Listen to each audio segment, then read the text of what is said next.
This is what you need to talk to. I don't like this thing right in my face. That's not what you normally say. 5 are not going to satisfy a serial killer, right? There would be no actual number. It would be until you got caught.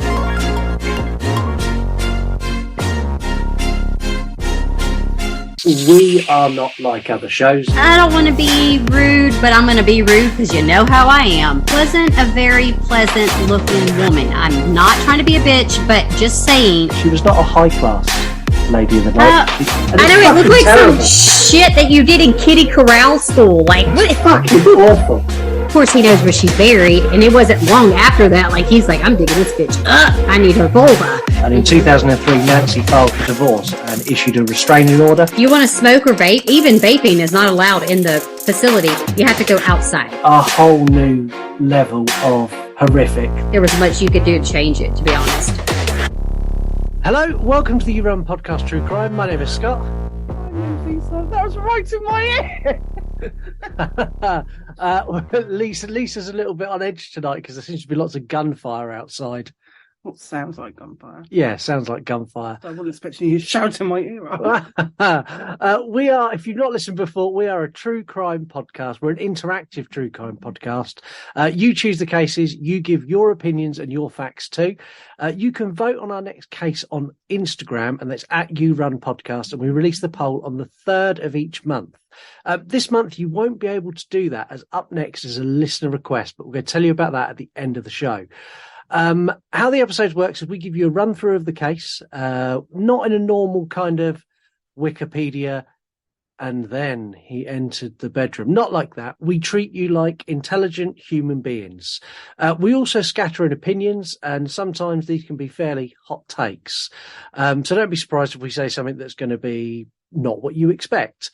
As a disclaimer, because we received our first ever complaint, which I guess means we're doing something right? Maybe. Yeah, I think it does.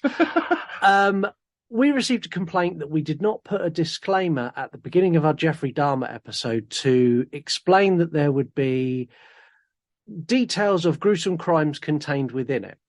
No, so, it's puppy dogs. Yeah. Do you know, it bugs me. It's like, you've clicked on Jeffrey Dahmer, the real story, and what do you expect? Like cuddles and kittens? Yeah, I'll see. Puppy dogs. Yeah, puppy dogs. So this is our first warning. This podcast contains strong language throughout. Contains strong language throughout and deals with murder and other serious crimes. If you're easily offended by this, then it is time for you to say goodbye. Goodbye. Right. Now the pussies have gone. Let's get cracking. Before we do, don't forget you can support the show by giving us a review wherever you are listening. 5 stars, please. We don't want no frees. Also, if you have some spare cash, we have lots of goodies in our shop over at yourunpodcast.com. Okay, we can start now. Okay. This time the show has taken a slight departure from my usual programming. In the last poll, instead of giving you true crime cases, we gave you TV shows that base themselves on real crimes. Today we're going to give you an overview of the show and then give you the facts that come with that case, what really happened, so you can see how much artistic license the producers used in bringing it to our screens. In the last poll we had all sorts. We had Peaky Blinders, which you were quite excited for. Absolutely. But we didn't get that. We had The Dropout, we had Candy, and we had a few others. None of them made the cut. So today we're taking a trip to a suburban home that boasts 6 bedrooms, 4 bathrooms, 2 dining rooms, half an acre of land, only has one problem, a slight stalker issue. That's a shame. Yeah. If you haven't guessed it already, we're discussing the real case that inspired the Netflix series, The Watcher. Dearest new neighbor at 657 Boulevard.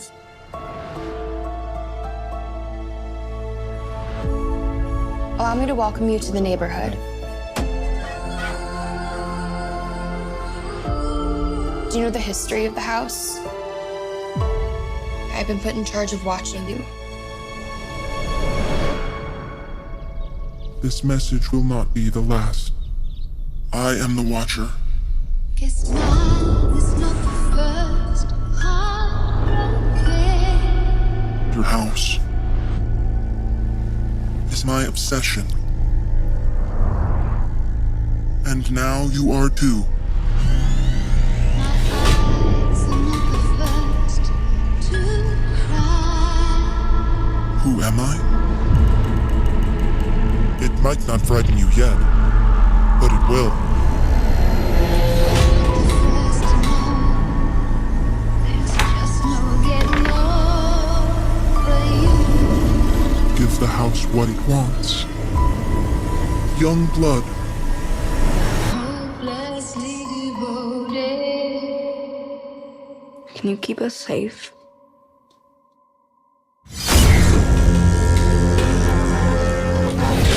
We moved out here because we wanted to feel safe.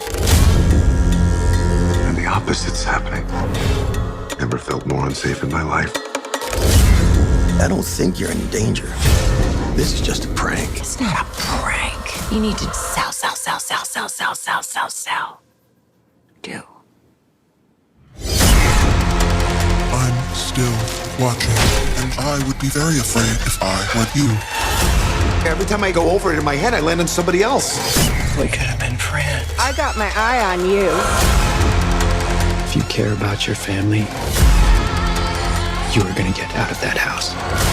Is that what we should be telling our kids? That if somebody terrorizes us, we just run?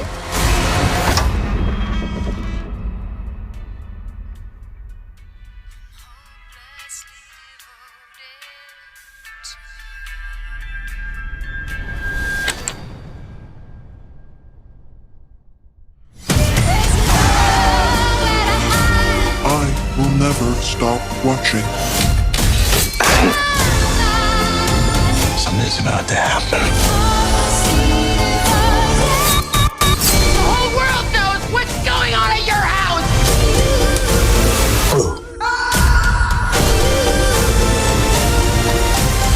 Hopelessly devoted.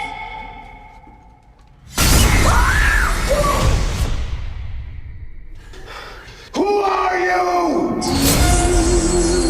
Now, for the first time ever on the show, there is no serial killer that we know of. There's no. I don't think he killed anyone. No. Not that he know. Maybe just not been caught, but I don't think. There's also no necrophilia. There's no vicious, bloody scenes to take you through. So when I started this investigation, I was like, this is going to be a breeze. This is going to be so easy. Turns out this case is one of the creepiest things I've ever looked into. It's not like Ted Bundy scary, more like weirdo watching you get undressed in a kind of way.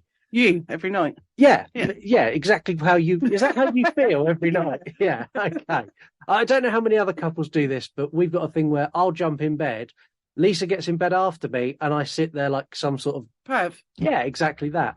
For anyone who hasn't watched the series, which according to our poll on Instagram is lots of you, only 28% of people voting said they'd seen the show. So here's an overview of what you can expect if you do go and watch this over on Netflix. It was created by Ian Brennan, who brought us the Dharma series with Evan Peters, and Ryan Murphy, who's brought us everything from Glee, Don't Stop Believing. Do not do that ever again. Well, Heather's not here to sing, so I thought I'd bring a bit of. No, you can save it till Heather's back. Okay, he's brought us everything from Glee to American Horror Story, and it's got real true crime horror pedigree. So when we sat down to watch it, we were both expecting something good, and I wasn't disappointed. Were you? No, not really. Did you enjoy it? I enjoyed it. But there's a but I there. wanted more. You wanted more. You wanted an answer. Yeah. Well, hopefully we'll get some answers when we do what really happened and maybe solve it completely. We follow the Brannock family as they move into a house they can't quite afford. When they moved in, things are normal. A beautiful house, a beautiful neighbourhood. This is until they receive a letter from someone calling themselves the Watcher. Now, the letter welcomes them to the neighbourhood, saying that someone has watched the house in the 1920s and someone else in the 1960s, and now it's their turn, and they're waiting for the second coming. Your mind is in the gutter tonight. The letter goes on to ask if they know the history of the house and what lies within the walls. Ending with, you have 2 children. I have seen them. You need to fill the house with young blood. Once I know their names, I will call to them and draw them to me. What would you do if you got that letter? Laugh? I kind of with you. I think I would laugh and then throw it in the bin. I don't I think it's a bit weird, but yeah, not really scary. I don't think it's weird enough to make me do anything. I mean, we got that letter, a couple of weeks ago? Yeah, but that was Jehovah's Witness. Yeah, that was from the different. Yeah, saying they thought I needed Jesus. Well, you need something. I Yeah. wouldn't say Jesus, but I didn't call the police, though. exorcism. The Brannocks, however, go to the local police station and report it. The chief of police is not very helpful, and he's played by Christopher McDonald, who is, for all you Happy Gilmore fans, Shooter McGavin. You're in big trouble, though, pal. I eat pieces of shit like you for breakfast. He basically says there's nothing he can do, but he's going to put an extra patrol car in that area. Normal police wouldn't do that, though, would they? No, normal police would just go, that's nice. That's stupid. Yeah. After the family receive a few more letters in the same vein, they hire a company to install cameras and a full alarm system all over the house. Apart from when you need it. Yeah, they don't put one at the postbox. No, which, not at the postbox, but looking at the postbox so you can Yeah. see who's posting the letter. Yeah, that'd help. They also have some altercations with their neighbours. So the first couple we meet is Mo and Mitch. So Mo and Mitch are in their, 50s, 60s? 60s. In their yeah. 60s. They spend most of their time sat in their front garden with their sunbeds facing the house, sipping cocktails and watching what's going on in the garden. And going in the garden to pick flowers. And going in the garden to pick flowers. Not cool. If you're doing this, you need to stop doing this right now. Take a long, hard look at yourself. There's also Pearl and Jasper Winslow. So Jasper I think he's got some learning difficulties. That's how it's portrayed in the series. He's a little bit slower than everyone else. Yeah, and he's a selected mute. Yes. Yeah. So he doesn't say anything. No. No. That's what being mute means. Is that? Oh, yeah. Thanks for that. Nothing He's being bloody quiet.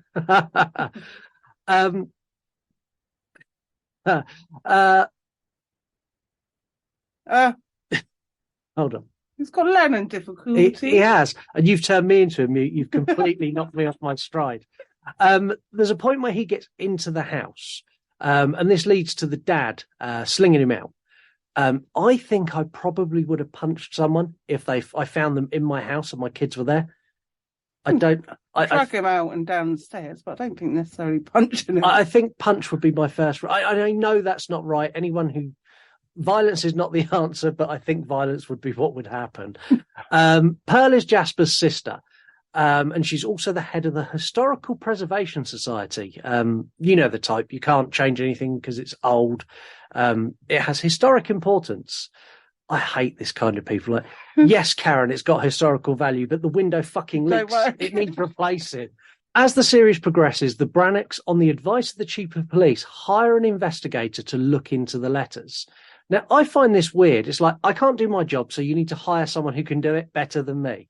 Yeah, but there's nothing to investigate at this present time. No, they've received a letter. Yeah.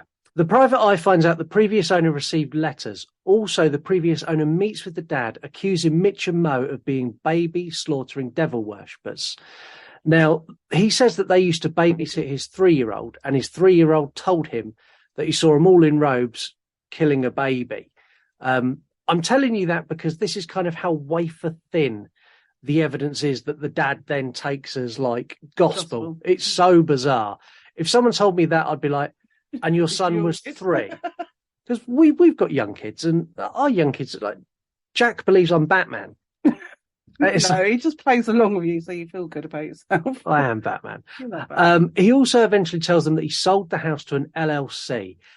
Those of you not in the US, an LLC in the UK is a limited company, and they sold it at a huge loss. This brings in the real estate company, and you have Jennifer Coolidge, who everyone knows as Stifler's mum from American Pie. And as one of our listeners added in our facts section, Jennifer Coolidge is iconic. That is all. Thanks, Jay. And that's Jay from Lumberjay Reviews over on Instagram, so go and drop him a follow. I'm getting off track, aren't I? Yeah, Stifler's mum in red, isn't it? Stifler's mum has got it going on. Stop singing. It's twice now. I know. She's their real estate agent, and she has befriended the mum of the Brannock she knew family. the mum before. Did she? She They knew. used to go to school together. Right. Okay. She's pouring poison in the mum's ear, basically saying that she should be living her best life and not worried about these big bills, and her husband's probably having an affair with someone with pigtails, which kind of comes full fruition when you see footage from a camera in their bedroom showing a girl with pigtails climbing into his bed. Now, this was installed by the guy who done all their CCTV system. And he claims to Mr. Brannock that he put that in because he thought he might be the watcher. And if he was right, he'd have evidence to go to the police. And if he was wrong, he was proving his innocence. I wouldn't be happy if someone put a camera over my bed.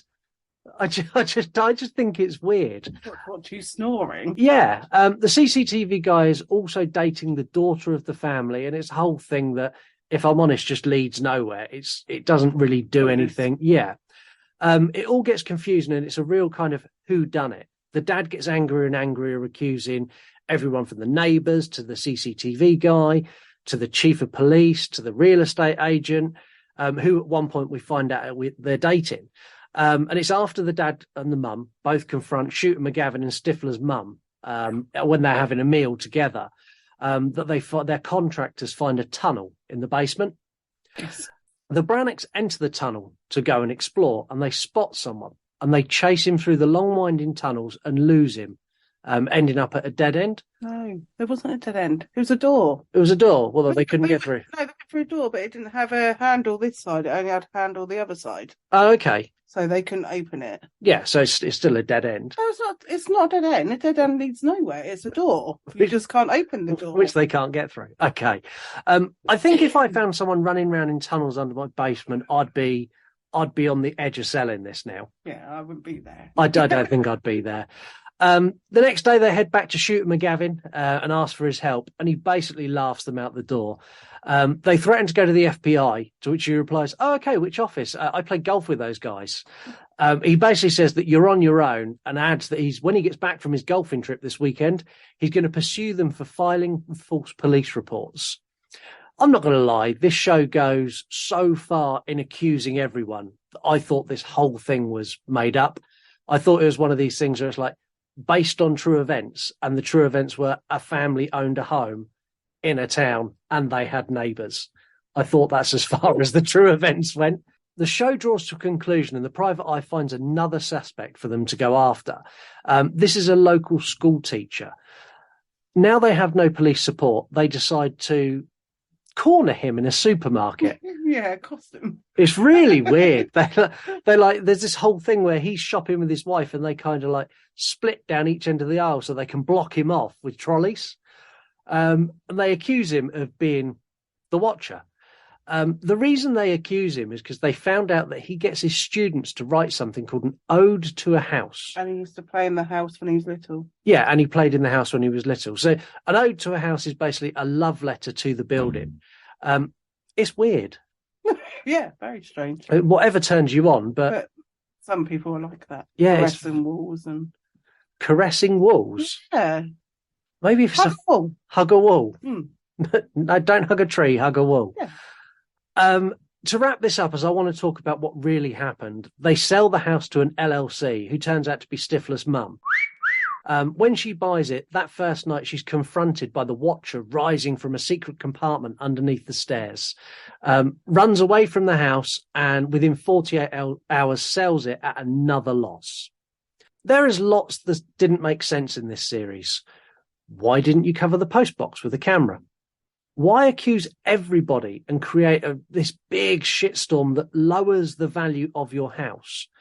And why not simply wait up and look out your window and wait to catch the watcher?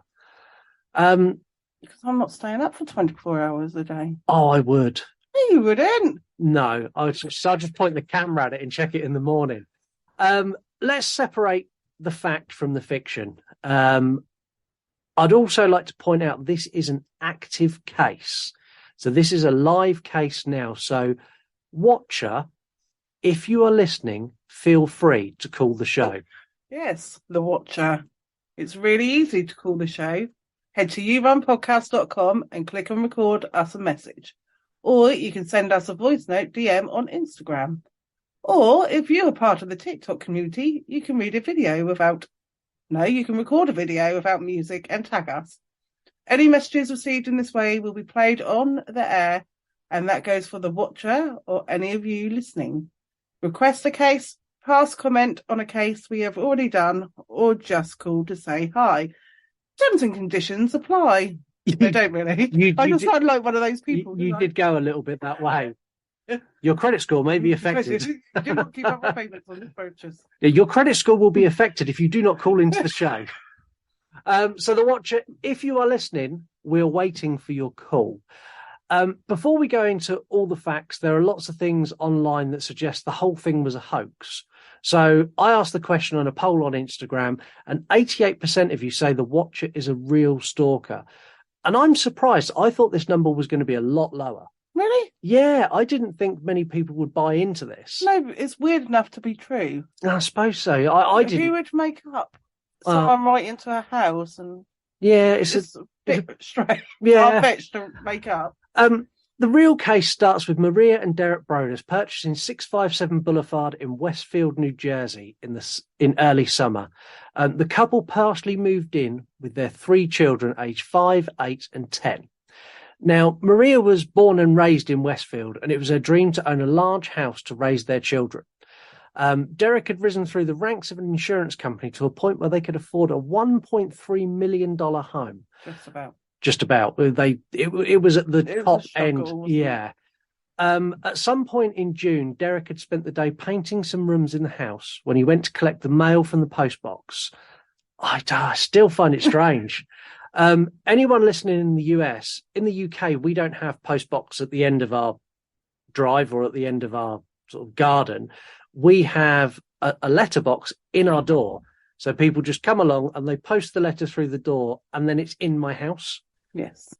It's weird, the thought that I'd have to go outside and, like, when it's raining, get wet to go. Because you're lazy. I'm very lazy, yes. Or the postmen in the US are lazy because they can't be asked to walk down to the door. It's very possible. But they've got longer driveways than what we have. This is true. Anyway, the letter read, "The new owner" on the envelope. And inside there was a letter, surprisingly enough. When we release this, should I alter my voice so I sound like the watcher in the series? Yeah.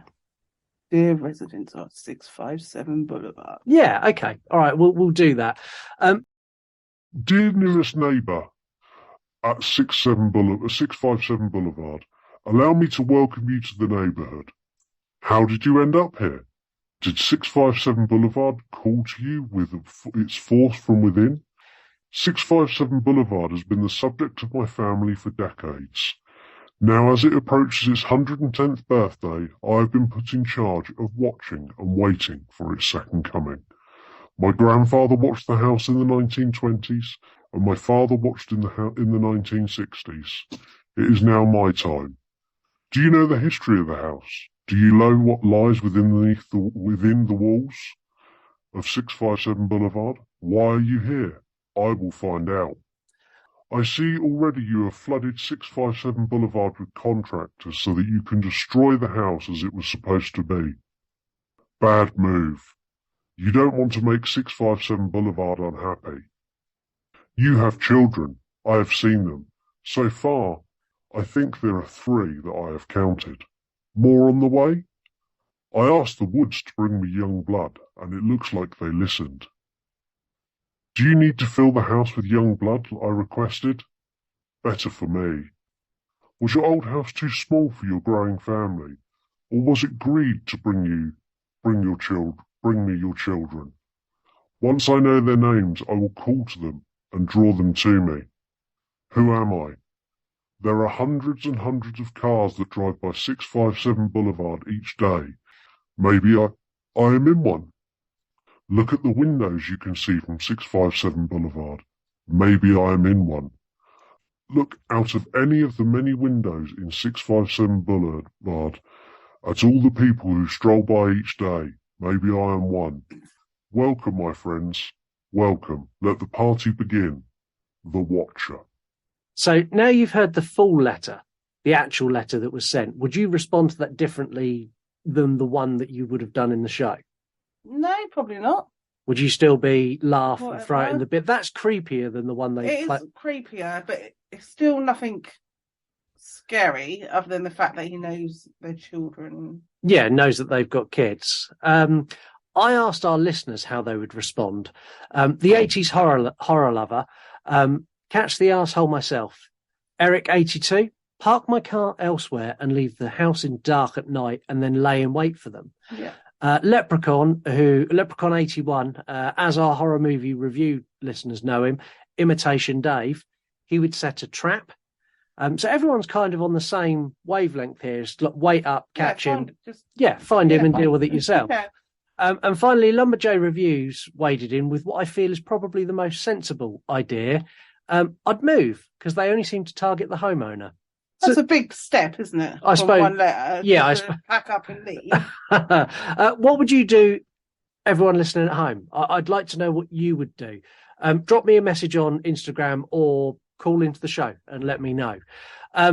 Derek went to the police. Around 10 p.m, an officer came to his home, read the letter. The officer stated it was very, very strange. And then they done a full search of the house, couldn't find anything. He done the usual, do you have any enemies? And Derek said, no, we've only just moved here. And he suggested moving some construction equipment away from the back of the house in case anyone threw a brick or something through the window. Yeah, because everyone picks up a JCB. No, I'm thinking more a brick and things like that. Yeah, I think so. Okay. Now, as I said, at this point, the family had not fully moved in, as it's depicted in the show, and they were using their old home as a base while the renovations were completed.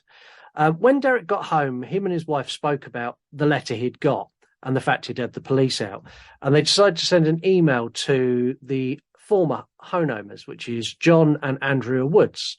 They asked them about the Watcher, and they asked why he might have said that they were asked by him to bring young blood to the house. I'm saying he, as it's a voice of a male used in the show, but this might not be a he. This could be a she. Yeah. Or a they or a them. This could be anyone. Yeah.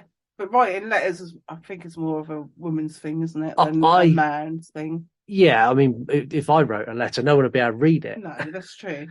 The Woodses replied, saying they had received a letter from the Watcher shortly before they moved out, mentioning that the family had never had this in the 23 years they lived there previous, so they'd never had any letters before, but they got one just before they left, and they thought nothing of it and threw it in the bin.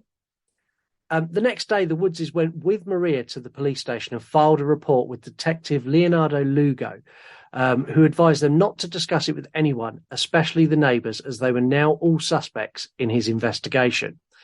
From what we can work out, there was actually no investigation. Nor would I expect be for a letter. No, nor would I expect there to be for a single letter.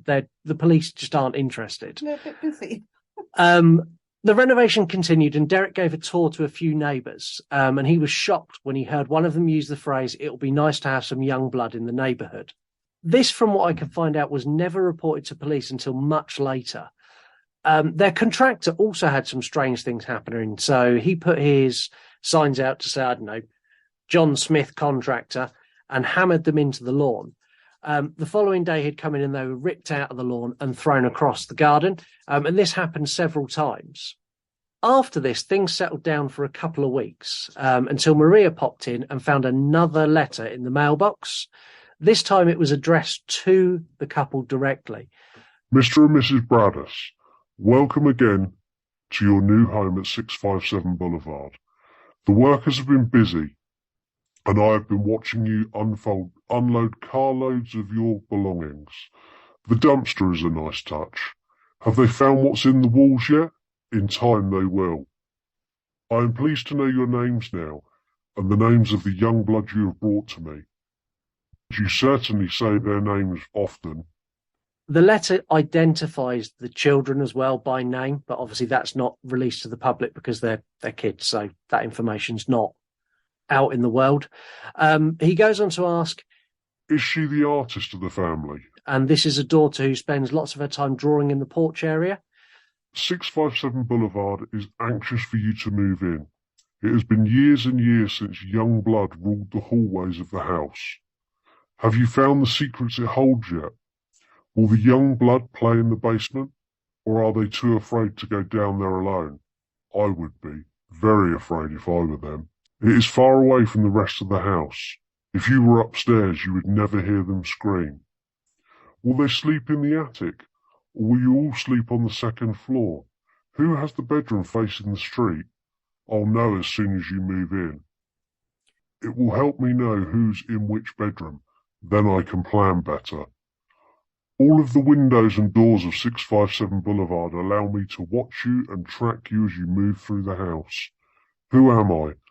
I am the Watcher, and I have been in control of 657 Boulevard for the better part of 2 decades now. The Woods family turned it over to you. It was their time to move on, and kindly sold it when I asked them to. I pass by many times a day. 657 Boulevard is my job, my life, my obsession, and now you are too, Bradders family. Welcome to the product of your greed. Greed is what brought the past 3 families to 657 Boulevard, and it has now brought you to me. Happy moving in day. You know I'll be watching. Second letter, what's your thoughts now? A bit creepier, but still I wouldn't say anything to really be scared about. I don't know how I would feel at this point. I think I would do what the Braddises do. So they stopped bringing their children to the home, and they were debating whether they moved in at all, and deciding whether they could either flip the house and make their money back or they could rent it out. They had a period of time where they didn't go to the house. It was about 3 weeks, and they got another letter. And this letter is really short and really sweet. Where have you gone to? 657 Boulevard is missing you. Yeah, he talks about the house like it's got feelings and things. It's very strange. Yeah, very, very odd. Unlike other cases we followed in the past, where we're looking at police departments with prejudice against certain people because of their sexuality or race or social standing, this case, the police were working with a middle-class white family, and they still didn't do a very good job. They tried for a bit, but they kind of just didn't bother, if I'm honest. Yeah, but there wasn't much they could do. Well, I suppose the person's not done anything wrong. Just sent 3 threatening letters to the family. Yeah, but there's nothing. He's not done anything, and he hasn't threatened him in any way. No, I suppose it's just very creepy and weird. Yeah. With the information contained in the letters and several visits to the house, the detectives determined that the porch that the little girl was on could not be seen from the street, which meant the Watcher was either on their property, which is unlikely because they had full view of the garden. It was quite an open garden. All the bushes at the front weren't dense enough to hide a person in daylight, or it was a direct neighbour and a neighbour that was overlooking them. The neighbours who come under suspicion were Peggy Langford, who was in her 90s, and her son, who was in his 60s, Michael Langford. Now, this information was passed to the detective by Derek, and Derek got it speaking to one of the other neighbours who described Michael as a little bit odd. This was enough to make him Derek's number 1 suspect. Derek took this information to the police, and when he got there, the police said, "We already know. We've kind of suspected him for a while." What the fuck? If there are people... There's always a dodgy neighbour wherever you are, isn't there? Yeah, but I would be asking the question, if you suspected him, why have you not spoken to him? Why have you waited for me to come in and go, I found him for you? But like I said, he's not really done anything wrong. He's just wrote a letter. Oh, yeah, okay. I'm kind of not liking it. I wouldn't be very happy. No, I wouldn't like it, but... Yeah, I see that. In the eyes of the law, he's not done anything wrong. Yeah, I suppose it's just suspicion. You can't bring someone in just because they're a bit odd. No. No. He's a bit funny looking. The police brought Michael into an interview, and he denied all knowledge of... They did, yeah. And they denied all knowledge of the letters. The detective told the family that, short of a confession, there was nothing he could do. And after all, this isn't CSI Westfield. I know a lot of you will probably feel like me that you think the police should do more here. But I understand what Lisa's saying as well. This is, at best case, a neighbour who's just being a bit snippy and not very nice. At worst case, it's a stalker. But with no evidence, there's not really a whole hell of a lot they can do. And no threatening behaviour No. in the letters. It's not. Now, firstly, Derek had the same response. He wanted the police to do a better job. He even said that it's better that they catch the watcher than him. And again, they done nothing. He then reached out to a private investigator who staked out the property for several weeks and ran background checks on all of the neighbours. It failed to turn up anything of use.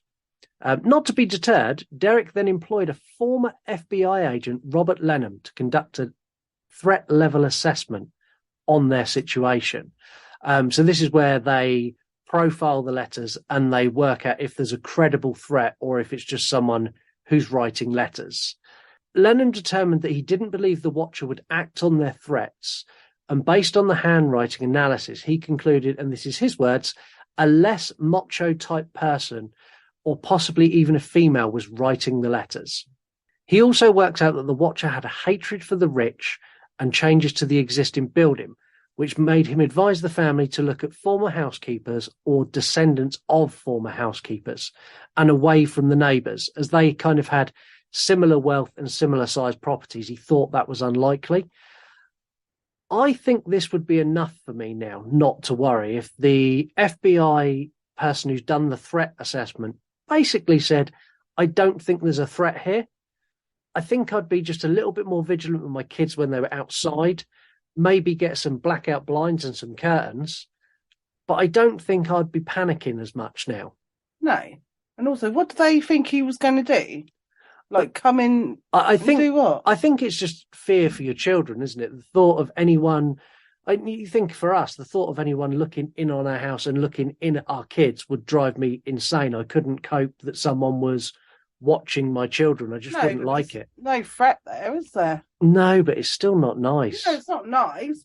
They received another letter. They still hadn't moved in at this point, so they got another letter. The house is crying from all of the pain it's going through. You have changed it and made it so fancy. You are stealing its history. It cries for the past and what it used to be in the time when I roamed its halls.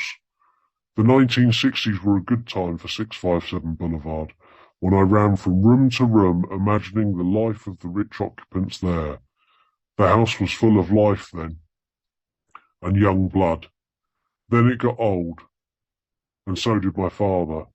But he kept watching until the day he died, and now I watch and wait for the day when the young blood will be mine again. Despite the fact that the FBI agent told them there was nothing really to worry about, the family continued and they pursued the Langford family. In conjunction with the police department, they put together a sting operation. This is quite a clever idea. So what they've done is they wrote a letter just to the Langhams that said, the Langfords, saying that we are going to tear the house down to its foundations and we're going to sell the land to a developer. And the idea was that they would do this, and if it was Michael Langford, he would get very, very angry and they'd get another letter. Yeah. Nothing happened whatsoever. They got no letter at all. The police did bring Michael in again for questioning, but he didn't change his opinions. He was still, I don't know what you're talking about. I've never sent a letter. Eventually, the family hired a lawyer who met with the Langfords and their legal team, and they disclosed the letters and they went through everything. And Michael still insisted he was innocent, and there was nothing they could do with this. It was, we think you done it. He went, I didn't do it, and that's as far as it could go. There's no proof. Did they not get him to write? Yeah, but I suppose you could change your writing. Yeah, but you always slip up. Yeah, I don't know. Would you do it though? If he's there and he's going, I haven't written these letters, and they're going, will you write for me? I'd be like, fuck off. No, I didn't do it. Leave me alone. Yeah, but then you'd like to prove that you didn't do it, surely. I always think trying to prove you didn't do something is normally when you did do it. If you actually didn't do it, you've got nothing to prove. Yeah, but I'd like to clear my name, so I'd go, yeah, okay, I'll write you your letter, because I know that's not going to be my handwriting, or... Yeah, I don't know if I would. Maybe it's just because I like but he's being simple awkward as well, so... No, he's not in real life. Michael in real life is just a normal guy. He's just in his 60s. Oh, okay. 6-5, we got another letter. So 657 Boulevard is turning on me. The letters are getting a bit strange now. It's coming after me. I don't understand why. What spell did you cast on it? It used to be my friend, and now it's my enemy. I am in charge of 657 Boulevard. It's not in charge of me. I will fend off its bad things and wait for it to become good again. It will not punish me. I will rise again. I will be patient and wait for this to pass, and for you to bring the young blood back to me. 657 Boulevard needs young blood. It needs you. Come back. Let the young blood play again, like it once did. Let the young blood sleep in 657 Boulevard. Stop changing it and let it alone. Yeah, that's a bit more weird. Again, though, it's not particularly threatening. He's more pissed off that the house doesn't like him anymore. The house is in pain because you touched my walls with a lick of paint. I think the house is in pain because he got someone staring at it all the time. 6 months after the family bought the house, they put it up for sale. They initially listed it for more than they paid for it, but news in a small suburban town travels quite quickly. And this led to buyers asking for full disclosure on what was going on, which the family were willing to do. Believe it or not, Derek actually insisted on this happening, as he didn't want to sell the house to someone and lead them in blind like he was led in blind. This led him to file a legal complaint against the Woodses, stating that they should have disclosed the letter they received before the sale to them was complete. Keep this in mind. This is the same Woodses who, when they found out they got a letter, turned up and went to the police station with Maria to check she was okay. I think this is a real dick move from Derek. And they only had one letter before they moved out, so it's not like it's the same as their situation at all. No, they got one letter. It's like, under the state law of this state, you don't need to disclose that. You don't, in this state, you don't even need to disclose if there's a murder in your house, let alone if you received a letter. So I don't think they'd done anything wrong. The family listed the property again in spring 2016 in hopes that things had died down, because a lot of this had become fairly public knowledge now. They received an offer of $1 million from a developer who wanted to split the property into two smaller plots. And provisionally, they accepted this. Planning permission was put into Westfield Council, or Westfield Planning Department, and they accepted this provisionally. When they did, the Facebook group went mental when they announced this. Some people showing sympathy for the family for losing so much money, and others laughing, saying that real estate is a gamble and sometimes it just goes down. One of the theories that emerged in this barrage of online that just went crazy was that Derek sent the letters to himself. He got over his head on the mortgage and it was too expensive for him to maintain. I don't buy it. I don't think that's even an option. No, why would you buy a house, make up a story, and then won't be able to sell it because no one will want to go in there with some freaky person writing letters? Yeah, I don't think it is. I just can't see it. And the money they spent on everything, it just doesn't make any sense. Yeah, but the dad could have been in it for the long game. What do you mean? Well, apparently Netflix bought it for 10 million. That's a profit, isn't it? I suppose, yeah. If Netflix gave them 10 million, then that was well worth it. Yeah, absolutely. I'd write a letter to myself for 10 million. Yeah, I would as well. I'd write a letter pretty much to anyone for 10 million. In fact, there's not much I wouldn't do for $10 million. You know you're easy. Now, the town held a planning meeting that was attended by 100 residents and their legal team to fight the proposals. After a 4-hour meeting, the planning board unanimously rejected planning permission.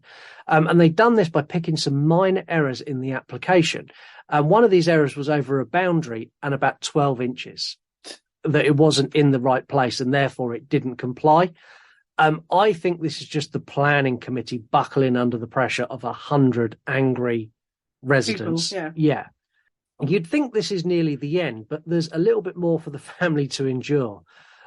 They got some good news for a change, as a renter agreed to rent the property, making their financial stress a little bit less. Derek seems like an okay guy, minus his dick move with the Woodses, because he put a clause in the contract that if they received letters from the Watcher, they could terminate their contract and leave without any penalty clauses whatsoever. After the renter moved in, Derek would do maintenance around the house, and he got called out to deal with a squirrel infestation in the loft. This is 2 years after the first Watcher letter, and when he arrived, the renter handed him a letter. This is the same day that they gave their deposition against the Woodses in the non-disclosure case, which, for the record, they lost. No surprise there, was No, they're trying to sue them for something that they didn't break the law, so it was definitely a no-win. The letter he received said, "Violent winds and bitter cold," on the envelope. Inside, "To the vile and spiteful Derek and his vengeful wife Maria. You wonder who the Watcher is. Turn around, idiots. Maybe you even spoke to me, one of the so-called neighbours, who has no idea the Watcher could be. Or maybe you know who I am and are too scared to tell anyone. Good move. I walked by the news truck when they took over my neighbourhood and mocked me. I watched as you watched from the dark house in an attempt to find me. Telescopes and binoculars are wonderful inventions. 657 Boulevard survived your attempted assault and stood strong with its army of supporters barricading its gates. My soldiers of the boulevard followed my orders to a T. They carried out their mission and saved the soul of 657 Boulevard. With my orders. All hail the Watcher." The letter mentioned the guy who was renting from the family, and he insisted that they put some extra cameras in. He didn't want to leave. He's like, "Look, this is fine because the letter's addressed to you, but can you put, stick some extra cameras in because I don't want to get attacked in my sleep." The letter also threatened revenge.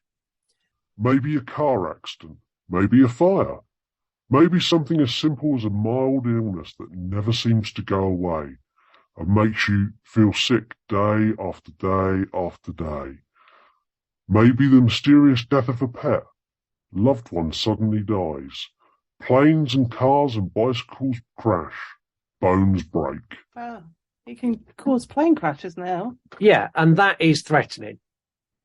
Yeah. He's not saying I'm going to do that to you, but he's Maybe insinuated something will happen. Yeah.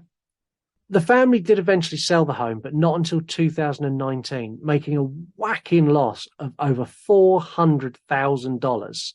But it was not long after this they struck the deal with Netflix for a reported $10 million, as Lisa mentioned. In 2018, a New York magazine called The Cut published an article, The Watcher, and this was the article that piqued the interest of show creators. They contacted the family and began negotiations on the rights. You'll notice in the series, the family threatened legal action on pretty much everyone at one point, but they never actually go through with it. We get no details of the case that happened with the Woodses or the big planning meeting, and instead we get tunnels and the Watcher reveal in the final act. This is a case of Hollywood taking large liberties with the truth. While inspired by true events, this does not reflect the actual story or the torment the family went through, nor does it show the hardships that they inflicted on the previous owners, who had no legal requirement to tell them anything. It's a glamorized story, adding new narratives and new facts to the case that, if I'm honest, didn't have enough to Even for the series, would it? It wouldn't make 7 episodes. Yeah, 4 letters is going to do what? That's 4 episodes if you do 1 letter an episode. In my personal opinion, a few threatening letters, if you can call them that, over 2 years is not a reason to abandon your dream home, but to put in more preventative measures. So they installed cameras. This happened in real life too. A camera pointing at the post box would have solved this in no time whatsoever. Unless? What do you mean, unless? Well, unless the Watcher is the postman. The post person.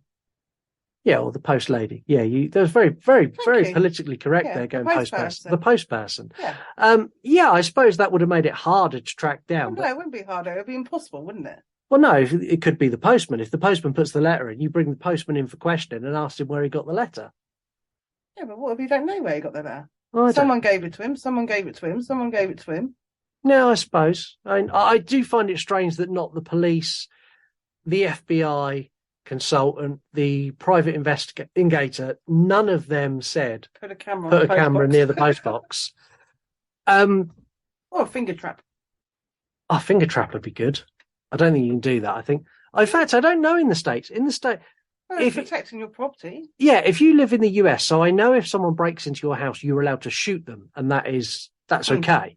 What's the rules on defending your property as far as a postbox? Can you booby trap your postbox? Call in and let me know. Heather, I know you're sat at home having a wonderful time off. If you know the answer, can you booby trap your postbox? Let me know.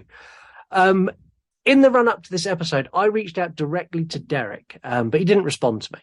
And I'm sure that's because he's had enough media attention to last himself a lifetime and more. I really wanted to get this from the horse's mouth, but I couldn't. So I'm sorry for that. You're probably wondering how we're going to fill extended cut now we've done the case start to finish. Let me tell you, we conducted our own investigation into the potential suspects of the Watcher, and I think I have a person who the police failed to look at properly. We've also done some digging into the house and its new owners, and we're going to tell you what's been happening at 657 Boulevard since 2019, right up until this year, because we've got new owners in there and stuff's been happening. Most places will tell you the Watcher has vanished, and I am telling you that is simply not the case. So be sure to tune into Extended Cut to find out why I think the Watcher is still around. Thank you so much for listening. Until next time, be safe, be good. And if you can't be good, be careful. 5 are not going to satisfy a serial killer, right? There would be no actual number. It would be until you got caught.